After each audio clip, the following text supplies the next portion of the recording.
Barcelona Real বেটিসের সাথে কালকে draw করার পরে লা লিগার পয়েন্ট টেবিল জমে উঠেছে। বার্সেলোনা ড্র করার ফলে তারা শীর্ষস্থান ধরে রেখেছে এবং রিয়াল মাদ্রিদের সাথে তারা সমান সংখ্যা 30টি করে ম্যাচ খেলে বার্সেলোনা 21টি ম্যাচ জয়লাভ করেছে এবং 4টি ম্যাচ তারা ড্র করেছে, 5টি ম্যাচ হেরেছে। রিয়াল মাদ্রিদ সমান সংখ্যা ম্যাচ খেলে তারা 6টি ম্যাচ ড্র করেছে এবং 5টা ম্যাচ হেরেছে। এখন কথা হলো 3 নম্বরে আছে অ্যাটলেটিকো মাদ্রিদ এবং 4 নম্বরে আছে অ্যাটলেটিকো ক্লাব।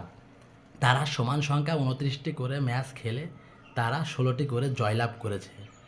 অ্যাটলেটিকো মাদ্রিদ এবং অ্যাটলেটিকো ক্লাবকে যদি চ্যাম্পিয়ন হতে হয় তাহলে তাদের পরের 8-9টি ম্যাচ চাঙ্গাভাবে খেলা দিতে হবে, পুরো চাঙ্গাভাবে খেলা খেলতে হবে, তাহলে তারা চ্যাম্পিয়ন হতে পারে, তাছাড়া সম্ভব নয়। কিন্তু বার্সেলোনা এবং রিয়াল মাদ্রিদের পয়েন্ট টেবিল পুরাই জমে উঠেছে। বার্সেলোনার পয়েন্ট গিয়ে দাঁড়িয়েছে 67 এবং রিয়াল মাদ্রিদের পয়েন্ট গিয়ে দাঁড়িয়েছে 63। তাদের 8টি করে ম্যাচ বাকি রয়েছে। এখন দেখার বিষয় যে তারা সামনের 8টি ম্যাচে কী ফলাফল করে। রিয়াল মাদ্রিদ এবং বার্সেলোনা তারা তাদের সেরাটা দেওয়ারই চেষ্টা করবে শেষ 8 ম্যাচে লা লিগা চ্যাম্পিয়ন হওয়ার জন্য।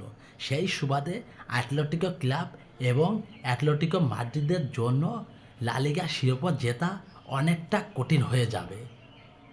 এখন দেখার বিষয় যে কে চ্যাম্পিয়ন হয়। ধন্যবাদ সবাইকে।